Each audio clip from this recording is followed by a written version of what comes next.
오늘 수예배 나온 여러분들을 축복하고 환영합니다. 우리가 지난주 말씀을 잠깐 좀 요약을 하면, 지난주 누스드라, 지금의 터키죠.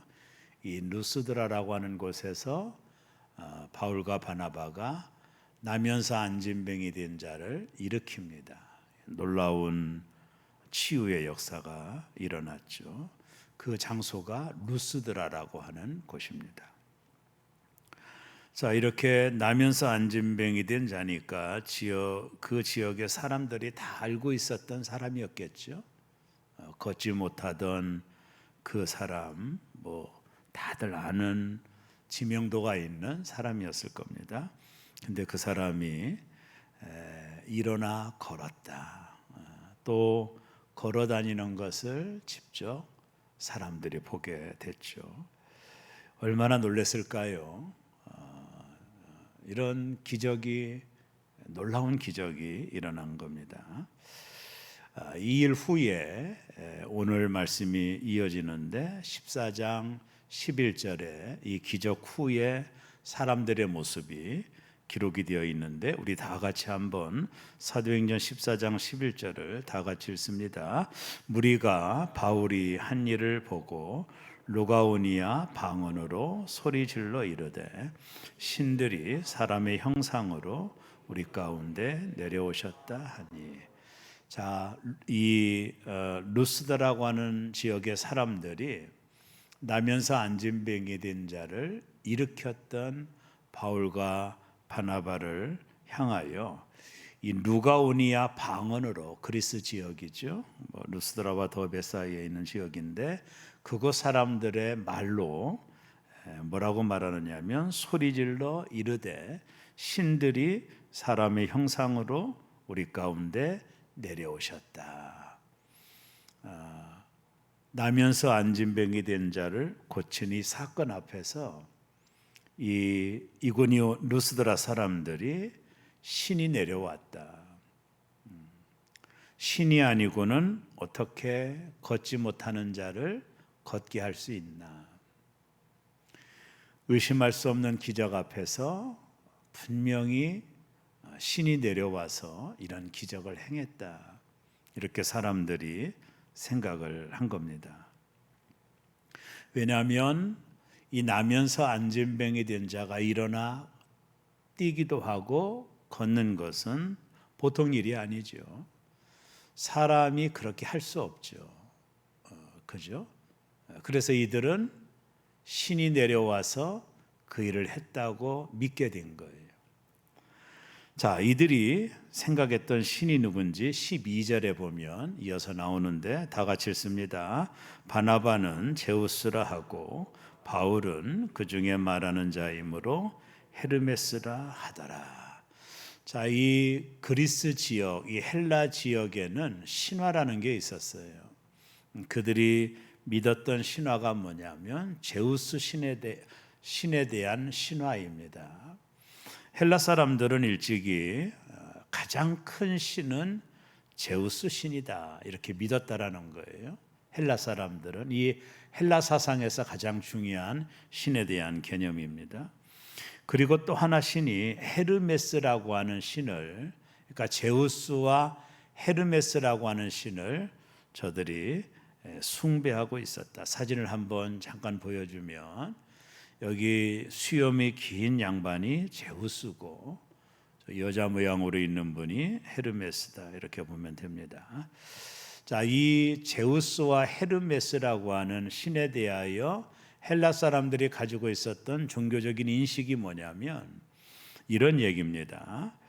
이 두 신이 어느 날 아무도 모르게 사람의 모양으로 이 땅에 내려옵니다. 헬라 사상에서 말하는 신에 대한 개념이거든요. 사람의 모양으로 아무도 모르게 이 땅에 이 두 신이 내려왔습니다. 근데 누구도 이 두 신을 영접하지 않았어요. 그래서 화가 났죠. 근데 사람의 모양으로 왔기 때문에 사람들이 영접할 수가 없죠. 그죠? 똑같은 사람의 모양으로 왔기 때문에 이들이 신이라는 것을 인식할 수가 없었던 것입니다. 그런데 이 두 신이 사람의 모양으로 이 땅에 왔을 때 아무도 이들을 영접하지 않았는데 이들을 영접한 사람들이 있었어요. 그 중에 한 사람이 빌레몬이라고 하는 사람과 그의 아내 바우기가가 이 두 사람을, 사람의 모양으로 온 신이었던 이 두 사람을 자기 집에 모셔가지고 극진히 공경을 합니다. 아주 극진한 대접을 하고 이 사람의 모양으로 온 이 두 신을 보살펴 주는 거예요. 자, 그 위에 제우스 신이 이제 하늘로 다시 올라가면서 자기를 영접하지 않았던 이 마을을 홍수로 다 심판을 합니다. 모든 사람들이 다 죽게 돼요. 그러나 자기를 영접했던 이 빌레몬과 바우기가는 죽지 않아요. 모든 사람이 다 홍수로 소위 심판을 받았을 때 이 두 부부는 죽음을 면하게 됩니다. 그리고 이들은 제우스 신당을 섬기는 신전 수호자가 돼요. 이게 이제 헬라 사상에서 말하는 제우스에 대한 신화거든요. 근데 이 둘은 오랫동안 행복하게 살다가 죽었는데 그 두 사람이 죽은 자리에 두 그루의 나무가 생겨났다는 거예요. 그래서 이 두 그루의 나무가 제우스 신을 끝까지 보살피는 형태로 이 두 부부가 나무로 환생했다. 이렇게 생각하는 사상이 헬라 사상이에요. 그래서 이 헬라인들은 가장 높은 신을 제우스 신이라고 믿었고 그리고 헤르메스 신을 높은 신으로 숭배를 했던 것입니다. 자, 이런 사람들의 신관을 가지고 있었던 이들이 이 제우스 신과 헤르메스 신이 사람의 모양으로 이 땅에 온 것처럼 바울과 바나바가 이 제우스 신과 헤르메스 신인데 사람의 모양으로 이 땅에 온 사람들이라고 믿었던 겁니다. 왜냐하면 이들이 행하는 안진뱅이를 일으킨 기적은 사람이 할 수 없는 기적이거든요. 그러니까 당연히 바울과 바나바를 여기 나와 있는 대로 하나는 제우스 신으로 또 하나는 헤르메스 신으로 바울과 바나바를 그들이 그렇게 보았더라. 저들은 분명히 제우스와 헤르메스가 사람의 모양으로 우리 가운데 온 신이 분명하다. 그들이 그런 생각을 했다라는 것입니다. 그래가지고 이렇게 생각한 사람들이 어떤 형태를 보였느냐 하면 사도행전 14장 13절을 이어서 우리 다 같이 읽습니다. 시외 제우스 신당의 제사장이 소와 화환들을 가지고 대문 앞에 와서 무리와 함께 제사하고자 하니, 여기서 제우스 신의 신당을 지키는 제사장이 저분들 바나바와 바울은 제우스와 헤르메스가 사람의 모양으로 온 것이니까 그렇지 않고는 이런 기적이 일어날 수 없으니까 우리가 저들에게 제사를 드려야 된다. 그래서 바나바와 바울 앞에 이 제사장 무리들이 소와 화환을 가지고 바나바와 바울 앞에 제사를 드리려고 하는 순간이에요. 여러분 어떻게 생각하세요? 이들의 그 잘못된 신관, 제우스와 헤르메스가 사람의 모양으로 왔는데 저들이 제우스와 헤르메스라고 생각을 한 거예요. 바나바와 바울이. 왜요? 기적과 이적을 행했으니까. 사람이면 할 수 없는 일을 행한 것을 보고 제우스가 사람의 모양으로 왔어, 헤르메스가 사람의 모양으로 왔어라고 생각했던 그 지역의 제사장을 비롯한 사람들이 바나바와 바울을 찾아와서 소와 화환을 가지고 이들에게 신처럼 신이라고 생각하고 제사를 드리려고 했다라는 겁니다. 여러분, 이들이 왜 이런 행동을 하죠?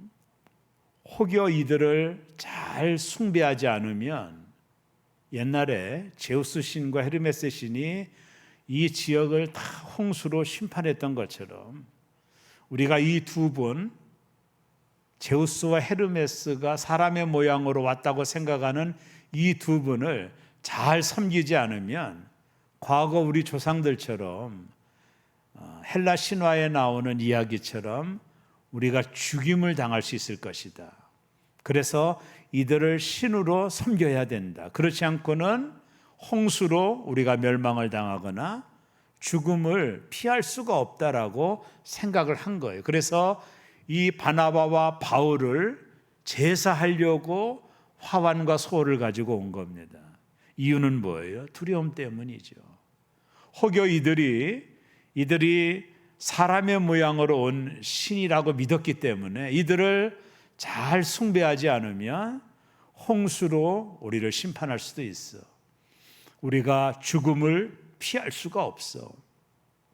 이런 두려움이 소와 화환을 가지고 이들에게 바나바와 바울에게 제사를 드리려고 한 것입니다. 우리가 이것을 우상 숭배라고 하거든요. 여러분, 사람들이 왜 우상 숭배를 합니까? 두려움 때문이거든요. 사람들의 마음속에 있는 이 두려움이 우상 앞에 절을 하게 만드는 거예요. 그 우상을 잘 우리가 숭배하면 시륵떡도 갖다 놓고 맛있는 음식도 차려놓고 해서 그 우상을 잘 숭배하면 그가 우리에게 복을 주실 것이다. 이렇게 믿기 때문이에요. 한마디로 말하면 두려움 때문입니다. 여러분, 우상은 다 두려움 때문에 사람들이 섬기는 겁니다. 제가 살았던 청양에 가면 마을 중간에 그 논 중간에 큰 느티나무 같은 게 있거든요. 근데 동네 사람들이 그 느티나무를 우상처럼 떠받듭니다. 그래서 그 느티나무를 없애버리려고 했대요. 너무 크게 차지하니까 땅을. 그러나 동네 사람들이 반대해가지고 그걸 못하는 거예요. 왜요? 혹시 그 느티나무 우상이 우리가 잘못했다가 우리를 해코지하거나 우리에게 저주를 갖다 주면 어떡해. 그래서 그렇게 하거든요. 그러니까 모든 우상을 숭배하는 이유는 사람들이 가지고 있는 두려움 때문입니다. 그 두려움이 우상을 숭배하게 만드는 거예요. 여러분, 제가 전에 목회했던 곳에는 우상이 진짜 많았는데요. 그곳에서는 차를 사면, 자가용이나 버스나 차를 사면 그 상에다가 음식을 차려놓고 돼지 머리를 잘 웃는 돼지가 죽으면서 어떻게 웃었는지 몰라요. 그 웃는 돼지를 상에다 올려놓고 제가 운동을 이렇게 하다 보면 거기다 막 절을 하고 있거든요. 밤에 불을 켜고 차에 라이트를 켜고 거기다가 막 수십 명의 사람들이 차 앞에다가 돼지 머리에다가 돈 끼워놓고 이렇게 절을 하거든요. 그 옆에서 이렇게 가면서 제가 보거든요. 거기에 이제 북어대가리도 있고 등등 맛있는 음식 차려놓고 사람들이 절을 해요. 왜냐하면 우상을 노엽게 하면 차 사고 날 거라는 거예요. 그러니까 모든 우상에는 두려움이라는 것이 작용을 하는 겁니다. 옛날에 우리 민족은 성황당 귀신도 있었어요. 그래서 우리의 조상들은 성황당 앞에다가 밥을 차려놓고 이렇게 했잖아요. 혹시 성황당 귀신이 우리 가족을 해하거나 우리 가족에게 어려움을 줄 수도 있으니까 성황당 귀신을 극진히 대접을 해야 해를 받지 않는다고 생각하는 거예요. 그래서 우상이라고 하는 것은 실제 존재하지 않는 거거든요. 사람들이 임의로 만드는 어떤 형상인데, 그래서 하나님께서도 사람이 만든 어떤 형상 앞에 절하지 말라. 우상은 없다라는 건데 사람들이 두려우니까 어떤 형상을 놓고 그 앞에 절을 하는 거예요. 그래야 안전하다고 생각하는 것이고 그 우상이 나를 지켜주고 우리 가정을 지켜준다고 생각하는 거예요. 여러분, 제사를 지내는 이유가 뭐예요? 조상들에게 제사를 지내는 이유가 뭡니까? 거기 얼마나 맛있는 만찬을 차려놓고 제사를 지냅니까? 왜 우리가 그렇게 하죠? 혹시 우리 조상들을 노엽게 해가지고 우리 후손들이 잘못될까 봐, 그 두려움 때문에 우리 민족이 제사에 대하여 많이 헤어나오지 못한 적이 많이 있거든요. 선교사들의 일지를 보면 한국인들은 이상하다, 왜 조상들 앞에 제사를 지내느냐. 그 서양 사람들이 볼 때는 이해할 수 없는 행동이지만 우리는 유교적인 전통이 있으니까 제삿날 상을 차려놓고, 여러분 그렇게 하지 않으면 조상들이 후손들을 잘못되게 할 수 있다고 믿는 거예요. 두려움 때문이거든요. 두려움 때문에 제사를 드리는 겁니다. 조상들을 노엽게 하면 화가 후손들에게 미친다고 생각하는 거예요. 이게 모든 우상은요, 두려움 때문에 하는 거예요. 인간의 두려움이 우상을 만들고 거기다 절하여 안정감을 누리는 거예요. 내가 이만큼 우상에게 잘했으니까 저 우상이 우리 가정을 지켜줄 거야. 이게 우상 숭배라는 거거든요. 오늘 여기 나와 있는 본문의 사람들도 마찬가지입니다. 제우스와 헤르메스 신이 사람의 모양으로 좀 온 것 같아. 기적을 행했으니까 신이 아니면 안진뱅이가 어떻게 일어나요? 그러니까 이들을 노엽게 했다가는 우리 옛날 조상처럼 이들이 홍수로 다 쓸어 죽일지도 몰라. 그래가지고 바울과 바나바를 찾아와서 소와 화환을 가지고 이들에게 제사를 드리려고 했던 게 뭐예요? 두려웠기 때문이거든요. 이들이 신이라고 믿었기에 두려운 거예요. 이들을 또 업신여겼다가 우리 조상들처럼 홍수로 심판을 당할 수 있다라고 하는 그 두려움이 바나바와 바울 앞에 소와 화환을 가지고 제사를 지내게 만든 거죠. 모든 우상은 두려움 때문에 생기는 거거든요. 여러분 생각해 보세요. 모든 우상은 인간의 두려움의 산실이거든요. 내가 잘 극진히 공경하지 않으면, 좋은 음식으로 대접하지 않으면 나를 해코지할 수 있어. 이런 두려움으로 우리가 그 우상 앞에 절을 하고 제사를 지내는 그런 형태로 나타나는 거거든요. 이유가 뭐예요? 두려움 때문에. 오늘 본문의 사람들도 바울과 바나바 앞에 제사하는 이유가 뭐예요? 혹여 이들이 신이라면 이들을 잘 경배하지 않았다가 우리가 심판받을 수 있다라고 생각한 거예요. 그래서 이들에게 와서 소와 화환을 가지고 와서 제사를 드린 것입니다. 여러분, 이스라엘 민족에게 가장 전통적인 우상이 뭐죠? 바알과 아세라거든요. 자, 이스라엘 민족이 가나안 땅에 들어갔더니 가나안 사람들이 농사를 짓는데 바알 신을 숭배하거든요. 바알은 풍요의 신입니다. 아세라도 마찬가지고, 이 바알 신의 형상을 보면 깜짝 놀랄 형상을 가지고 있거든요. 풍요를 상징하는 형상이에요. 그러니까 이방 사람들이, 가나안 사람들이 그 바알 신 앞에 절을 하고 막 제사를 지내니까 농사가 잘 되는 것을 본 거예요. 그러니까 이스라엘 사람들이 거기 가면 절대로 우상을 숭배하지 말라고 말을 했음에도 불구하고 이제 그들도 농사를 져서 살아야 되는 생존이잖아요. 그러다 보니까 우리도 농사를 지려면 저 풍요의 신 바알이 도와줘야 우리도 풍성한 열매를 거둔다. 바알 앞에 제사하지 않으면 바알 신이 노여워가지고 우리의 농사를 망치게 할 수 있다라고 생각을 한 거예요. 두려움 때문이거든요.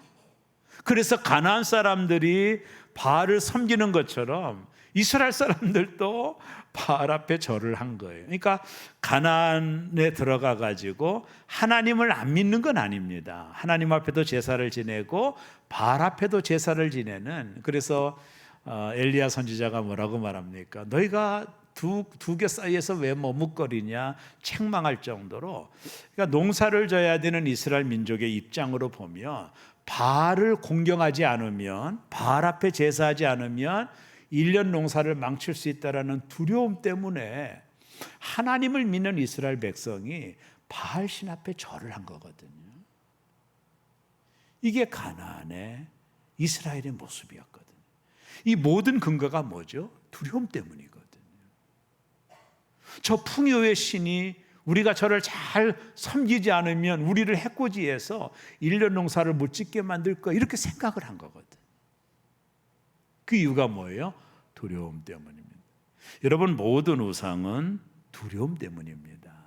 그 두려움 때문에 거기에 종속이 되는 거예요. 이렇게 하지 않으면 해코지 당할 텐데, 이런 두려움이 돼지 머리 놓고 절하고 제사 지내고 이런 형태로 나타나는데, 그 이유가 뭐예요? 두려움이라는 것 때문에 그렇거든요. 여러분, 우리가 제사를 안 지낸다고 조상들이 해코지 할까요? 여러분, 그러면 서양 사상을 어떻게 이해할 수 있겠어요? 여러분, 미국이나 잘 사는 선진국들은 제사라는 자체가 없어요. 그들이 조상이 없는 건가요? 왜 없어 있죠. 그래서 우리 민족은 제사를 안 지내면 어떻게 될 것 같은 두려움인데, 신앙을 가졌으니까 제사는 지낼 수 없으니까 무슨 예식을 하죠? 추도식이라는 걸 만든 거예요. 추도식이라는 예배는 성경에 없어요, 본래. 예배학적으로 보면. 근데 왜 그 예배를 드리죠? 제사를 안 지내니까 허전하고 마음이 뒤숭숭해가지고, 그래도 예배를 드려야 마음의 안정감을 찾으려고 하는 욕구로 추도 예배라는 게 생긴 거거든요. 여러분, 성경에 어디 추도 예배가 있습니까? 그것도 왜 그래요? 제사를 안 지냈으니까 두려운 마음이 드니까 예배를 통해서 그 두려움을 제거하려는 종교적인 행위거든요, 어떻게 보면. 물론 하나님을 경배하고 예배하는 요소가 있지만, 그러니까 모든 우상 숭배는 두려움 때문이에요. 제가 옛날에 어렸을 때 저희 할머님이 손톱을 깎으면 지붕 위다가 던지라고 그러고요, 이빨이 빠지면 지붕 위로 던지래요. 그리고 밤에는 벽에다 못을 못 박게 했어요. 저주가 임한다고 그래서 제가 예수를 믿고도 한참 동안 벽에다가 못을 못 박았어요. 이거 박다가 혹시 저주가 임하는 거 아니야? 그러니까 우상 숭배는 우리를 구속하는 거예요. 우리를 옥죄는 겁니다. 자유를 다 빼앗아가요. 그 두려움을 무기로 우리에게 주신 자유를, 그래서 신앙생활이 뭐예요? 진리가 너희를 자유케 하리라. 복음은 자유거든요. 근데 우리가 우상에 붙들려 있고 어떤 나라의 관습과 잘못된 습관들에게 붙들려 있으니까 자유를 얻지 못하고 거기에 함몰되어 버리거든요. 그걸 안 하면 저주가 임할 것 같은 생각으로 여전히 버리지 못하는 게 우상 숭배거든요. 제가 목회하면서 이런 분 봤어요. 이제 교회 나오시죠. 그랬더니, 목사님, 저희 어머니 아버님이 돌아가시면 나가겠습니다. 그래서 왜 그러냐고, 우리 집은 제사를 지내야 됩니다, 이렇게 말하는 분도 제가 들었거든요. 아버님 어머님이 돌아가시면 나오겠대요. 부모님이 살아생전 제사를 못 지낼 수가 없으니까 이해해달라고 이렇게 말하는 분도 제가 보았어요. 여러분, 제사를 지내면 조상들을 좀 즐겁게 해드려서 후손에게 복을 주는 게 정말 맞나요? 여러분, 성경의 관점을 가지고 설명을 해보세요. 사람이 죽으면 예수 그리스도를 믿으면 천국에 가고 안 믿으면 지옥으로 떨어지는 거예요. 거기서 여기를 왔다 갔다 할 수 있는 상황이 아니에요. 근데 우리가 모든 우상 숭배가 이렇게 두려움의 마음의 확장이거든요. 두려우니까 안 할 수 없어서 거기에 종속되고 자유를 잃어버리고 그러거든요. 제사 한번 빠뜨리면 큰 사단이 나는 것처럼 생각했잖아요. 우리도 조상들이 노할 거라고 생각을 했잖아요. 그 두려움이 잘못된 습관과 우상 숭배를 여전히 하게 만드는 이유가 되거든요. 그래서 진리가 우리를 자유케 한다라는 말이 중요한 얘기거든요. 여러분, 진리 안에서 자유함을 얻기를 주의 이름으로 축원합니다. 진리가 우리를 자유케 하는 거예요. 복음은 자유입니다. 우리에게 자유를 주신 거예요. 그게 복음입니다. 자, 이들이 바나바와 바울에게 제사를 지내려고 했던 의도를 알겠죠. 두려움 때문이거든. 혹시 제우스나 헤르메스 신이 온 거 아니야. 그때 바울과 바나바가 어떻게 반응하죠? 14장 14절 이어서 다 같이 읽습니다. 두 사도 바나바와 바울이 듣고 옷을 찢고 무리 가운데 뛰어들어가서 소리질러 너무 놀란 거예요. 왜냐하면 이들이 지금 바울과 바나바에게 제사를 지내려고 막 찾아오니까 재물을 가지고 오니까 바울과 바나바가 여러분 얼마나 놀랬겠어요. 자기들을 신으로 알고 있다는 것을 알게 된 겁니다. 이게 너무 놀래가지고 어떻게 하죠? 옷을 찢고 무리 가운데 뛰어들어가서 소리질러 옷을 찢었어요. 너무나도 놀라니까 자기들이 신인 줄 알고 제사를 지내려고 몰려오는 사람들을 보고 옷을 찢고 소리를 질렀어요. 그리고 뭐라고 한지 아세요? 사도행전 14장 15절이 그 말씀인데 다 같이 읽겠습니다. 이르되 여러분이요 어찌하여 이러한 일을 하느냐?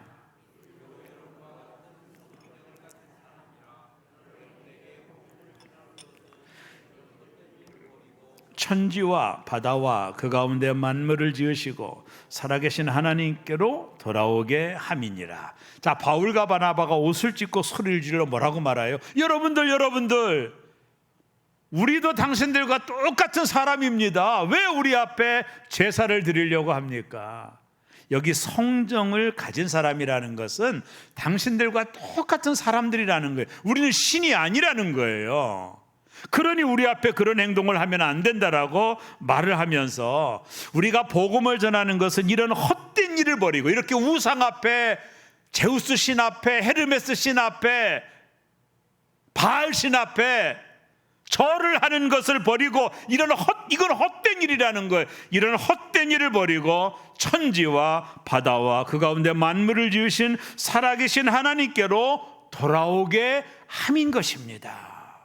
여러분 이건 헛된 일입니다. 여러분이 믿고 있는 제우스 그리고 헤르메스는 우상입니다. 거기 앞에 절하는 것은 헛된 겁니다. 이미 존재하지 않는 것입니다. 우리가 여기 와서 복음을 전하는 이유는 뭐냐면 여러분이 그 헛된 우상 앞에 제사 지내는 것을 버리고 천지 만물을 창조하신 하나님을 믿게 하기 위하여 우리가 왔다라는 거예요.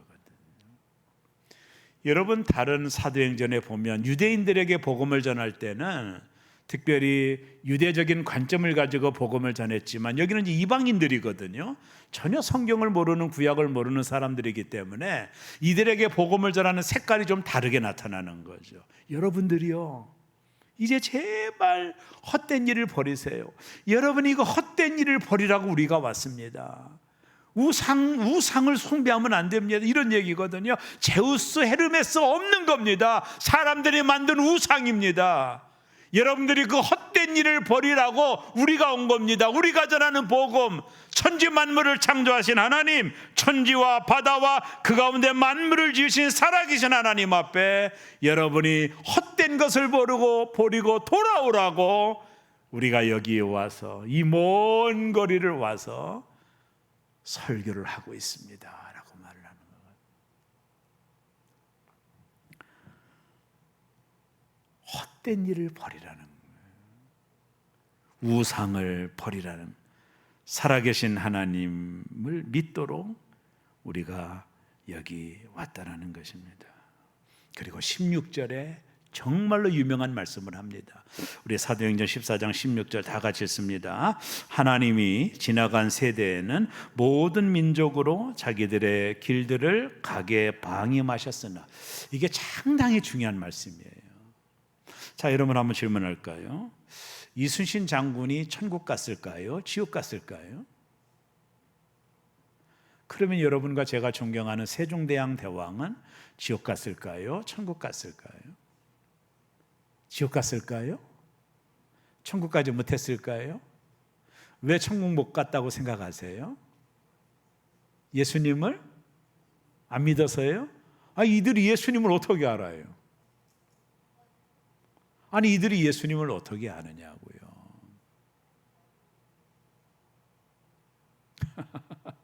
한번 생각해 보세요. 이들이 세종대왕이 예수님을 어떻게 알아요? 몰랐죠. 그거 억울하겠네요. 예수님을 모르니까 지옥 가면 억울하겠네요. 우리가 존경하는 이순신 장군도 제가 생각할 때는 천국 가 있었으면 좋겠어요. 너무 훌륭한 일을 하셨잖아요. 근데 우리는 대개 여기에 대해서 어떤 생각을 하느냐 하면, 예수 외에는 구원받을 만한 이름이 없다. 주 예수를 믿으라, 그리하면 너와 내 집이 구원을 얻으리라. 그래서 구원은 반드시 예수님이 나의 죄를 위하여 십자가에 달린 것을 죽어야만이 구원을 얻는 것은 분명해요. 그러면 예수 이전의 사람들은 어떻게 되는 거예요? 여러분, 아브라함이 예수님을 믿었나요? 모세가 예수님을 알았나요?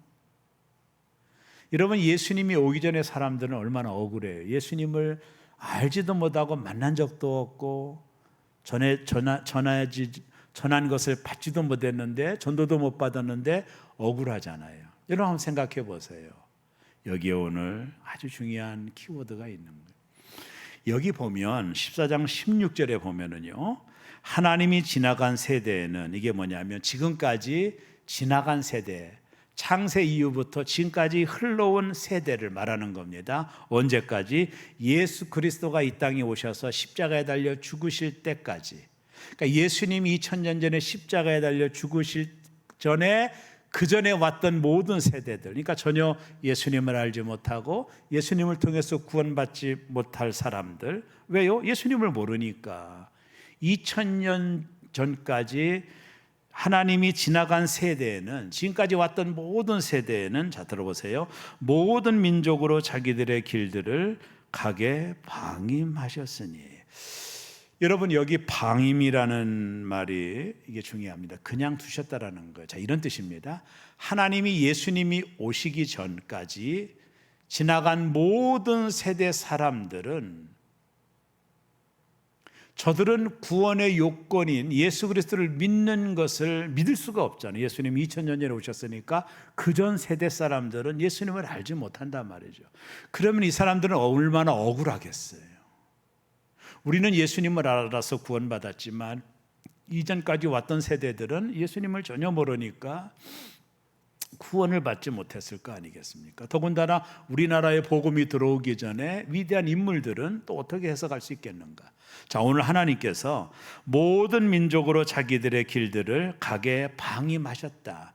쉽게 말하면 모든 세대가 예수님이 오기 전에 모든 세대, 민족과 나라와 모든 열방의 세대들이 자기들의 길들을 가게 방임했다라는 말은 그냥 두셨다라는 거거든요. 그러니까 예수님을 몰랐던 민족, 세대, 지금까지 2000년 예수님이 오기 전까지 모든 세대들은 자기 나름대로 민족들이 가지고 있었던 신이 있었고 자기 나름대로 섬겼던 뭐가 있었다라는 거예요. 태양을 섬기든 뭐 큰 나무를 섬겼든 하나님을 부르니까 그렇게 했다라는 거.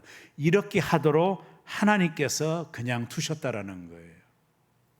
자, 그렇다면 하나님이 그냥 둔 사람들은 하나님을 몰라서 태양도 숭배하고 큰 나무 앞에 절도 하고 불이 신이라고 믿기도 하고 각 오는 세대마다, 모든 세대마다 민족들이 가지고 있었던 우리가 말하는 우상들이 있었단 말이죠.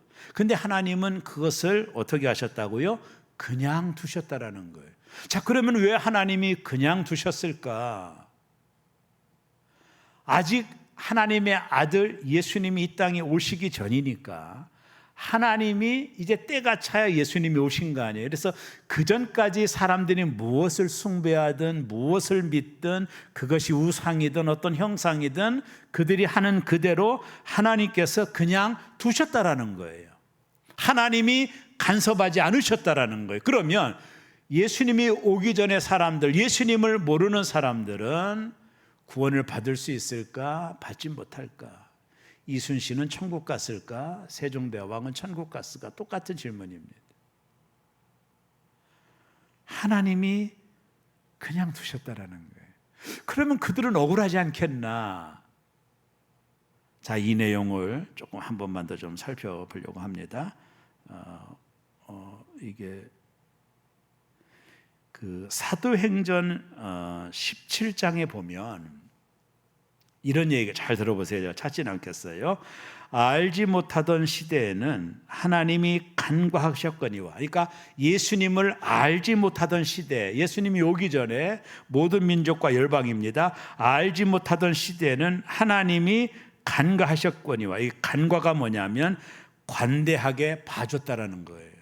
그러니까 예수님을 알지 못하던 그 전에 왔었던 모든 세대 사람들, 그들이 뭘 숭배하든, 사람들은 종교심이 있어서 뭔가를 숭배하거든요. 태양이든 불이든 뭐 나무든 그렇게 그들이 숭배하는 것을 하나님이 그냥 놔두셨다라는 거예요. 왜? 아직 예수님이 오지 않았으니까. 그리고 사도행전 17장에는 뭐라고 말하느냐면 하나님이 관대하게 그들을 봐주셨다라는 거예요. 자, 그렇다면 하나님이 봐주셨다면 구원은 과연 그들에게 일어났을까? 그들에게 만약에 구원이 일어났다면 그들은 뭘 가지고 구원을 얻게 되었을까? 이걸 로마서를 가지고 조금 설명하면 로마서에는 그것을 양심이라고 말합니다. 하나님이 우리에게 주시는 선한 양심에 따라 행동하는 자들은 이들이 예수님을 몰랐더라도, 예수님을 모르는 시대에 살았다 할지라도 그들의 양심이 저들의 구원을 증거한다고 말했거든요. 저는 이렇게 생각합니다. 제가 확신하는 것은 예수 그리스도를 믿어봐야만이 구원을 받아요. 그건 분명한 사실입니다. 그러나 예수님을 오시기 그 전 사람들, 지금까지 왔던 모든 세대들은 예수님을 모르니까 우상 앞에 절하고 태양 앞에 절하고 나무 앞에 절하는 것을 하나님이 그냥 놔뒀다라는 거예요. 그리고 사도행전 17장에 나가면 뭐라고 말하느냐면 하나님이 그걸 다 봐주셨다라는 거예요. 자, 그러면 하나님이 그냥 놔두고 하나님이 봐주셨다면 그들 속에서도 구원받을 자가 있지 않겠나? 저는 분명히 있다고 봐요. 그러면 예수를 몰랐던 세대의 많은 사람들 속에서 저들이 알지 못하는 우상 앞에 절하긴 했지만은, 저들이 만든 우상 앞에 절하긴 했지만은 하나님이 모든 것들을 그냥 놔주고 관대하게 봐줬던 이유가 있다면 그들 가운데서도 구원받는 사람이 있지 않겠나? 혹여 세종대왕이 예수님을 몰랐더라도 천국에 갈 수 있지 않겠나? 자, 그것을 우리가 어떻게 확정할 수 있겠나? 제가 요즘 제자 훈련하면서 계속 하는 얘기지만은 그것은 하나님만이 아시는 거다. 그건 더 이상 감춰진 비밀이다. 우리가 알 수 없다. 그렇다고 세종대왕이 지옥 갔다? 그 말도 틀린 거예요. 그들은 예수님을 알지도 못했던 사람들이에요. 그렇게 살았던 사람들을 하나님은 그냥 봐줬다라는 거예요. 그냥 두셨다라는 거예요. 모르는 제대로. 왜요? 예수님을 몰랐으니까. 그 사람들은 어떻게 하나님이 구원에 이르게 하셨을까? 로마서에서 바울이 강조하는 신학은 저들의 양심이 증가한다, 이런 말을 하거든요. 어쨌든 이건 숨긴 비밀이에요. 하나님은 예수님을 모르던 세대를 그냥 방임하셨어요. 그냥 그렇게 하도록 놔주셨어요. 그리고 관대했어요. 그냥 두셨어요. 그리고 2000년 전에 예수 그리스도가 오셔서 우리를 위하여 십자가에 달려 죽으심으로 그 사실을 우리는 이제 알게 되어 그 예수님을 나의 주로 영접을 하여 구원을 받는 놀라운 축복의 은혜가 우리에게 있게 된 거예요. 자, 이어서 사도행전 14장 17절을 좀 더 한번 읽고 설명하겠습니다.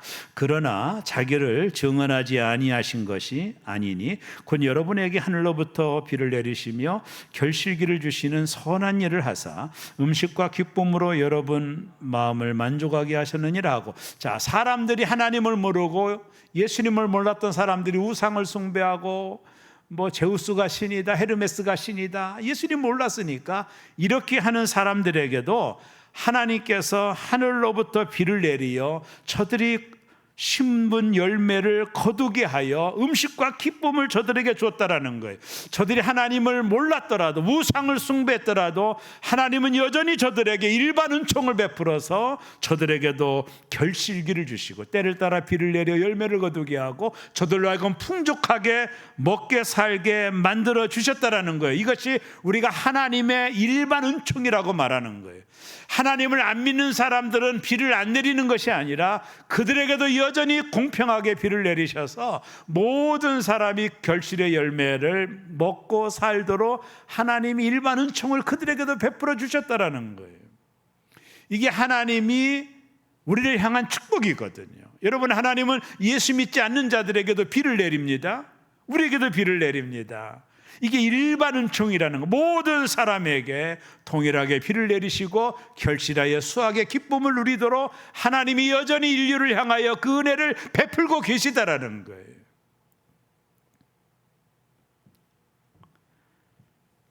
그런데 바울이 뭐라고 말하는지 아세요? 이 모든 만물 가운데 창조주 하나님이 숨겨져 있다고 말하는 거거든요. 그러니까 우리가 로마서 2장을 공부하다 보면 바울이 그런 얘기하거든요. 너희가 하나님을 부인하지 못할 것이다. 첫째, 네 안에는 양심. 둘째, 이 땅을 창조한 창조물을 보고 이 세상을 만든 분이 있다라는 게 분명한데 너희가 하나님을 의심할 수 없다라는 말을 하거든요. 우리 안에는 양심.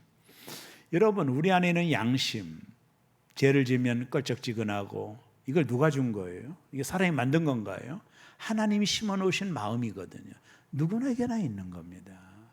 우리 안에는 양심이 선한 것을 추구하는 모습으로 우리 안에 내재되어 있는 거예요. 이거 하나님이 우리에게 주신 마음이라는 거예요. 사람이 만든 것이 아니라. 하나님은 여전히 그들에게 비를 내리시고 결실하게 하신다라는 거예요. 이 하나님의 일반 은총에 대한 설명. 제우스를 믿는 사람에게도 동일하게 비를 내리고 그들로 하여금 음식과 기쁨을 거두도록 하신다는 거예요.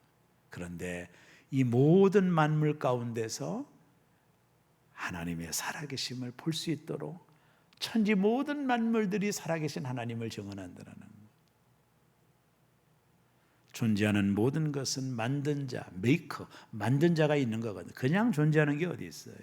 여기 컵이 갑자기 그냥 존재했나요? 누군가가 만든 거죠. 여기 있는 마이크도 마찬가지예요. 존재하는 모든 것은 만든 자가 있는 거예요. 이 모든 천지 만물이 어떻게 우연이 돼요? 만든 자가 있는 거거든요. 이 모든 자연 만물, 아름다운 꽃, 이게 그냥 생깁니까? 만든 자가 있는 거거든요. 태초에 하나님이 천지 만물을 창조하시니라. 그래서 마지막 18절에 이렇게 말하여 겨우 무리를 말려 자기에게 제사를 못하게 하니라. 우리는 신이 아닙니다. 당신들이 그 헛된 일을 버리고 천지 만물을 창조하신 하나님 앞에 돌아오도록 하기 위하여 우리가 여기 와 있습니다라며 그들을 말렸다. 이렇게 말씀하고 계신 것입니다. 천지 만물을 창조하신 분이 하나님이다. 이 헬라 사상에서는 이 제우스가 세상을 창조했다고 믿거든요. 이런 사상이 고착화된 사람들에게 아니다. 이 모든 만물을 창조하신 분은 하나님이시다. 이걸 얘기한 거죠. 여러분, 바울이 헬라 사상을 몰랐을까요? 바울은 헬라어에 뛰어난 사람입니다. 그의 사상은 헬라 사상을 충분히 받은 사람이에요. 이들에게 그렇게 복음을 제시하는 겁니다. 말씀을 정리할게요. 오늘 기적과 이적을 보고 제우스와 헤르메스를 믿었던 사람들은 바울과 바나바에게 절을 하려고 했어요. 사람의 모양으로 신이 왔다고 믿었기 때문이죠. 근데 바울과 바나바는 우리는 신이 아니라는 거예요. 너희가 이렇게 헛된 일을 버리고 하나님을 믿게 하기 위하여 우리가 복음을 전하여 참 먼 안디옥부터 왔다라고 증거하는 겁니다. 이들이 전했던 복음이 뭐예요? 너희가 그 헛된 일을 버리고 우상 숭배를 버리고 천지 만물을 창조하신 하나님을 믿게 하기 위하여 우리가 왔다라고 말을 하는 겁니다. 사랑하는 여러분, 모든 우상은 사람이 만든 겁니다. 왜요? 두려움 때문입니다. 진리가 너희를 자유케 했습니다. 우리는 제사 안 해도 됩니다. 절하지 않아도 됩니다. 두려워하지 않아도 됩니다. 진리가 우리를 자유케 했습니다. 예수 그리스도의 복음이 우리에게 참 자유함을 주신 것입니다. 이 땅을 만드신 분은 오직 바울이 말한 것처럼 천지 만물을 창조하신 분은 오직 하나님 밖에는 없습니다. 제우스도 아니요, 바알도 아닙니다. 공자도 아닙니다. 석가도 아닙니다. 예수 그리스도 엘로힘 천지 만물을 창조하신 하나님은 오직 유일하신 하나님이십니다. 저와 여러분은 그 하나님을 믿고 있음에 감사하시기를 바랍니다. 그 하나님 우리 아버지 되심에 감사하시기를 주의 이름으로 축원합니다. 기도합니다. 하나님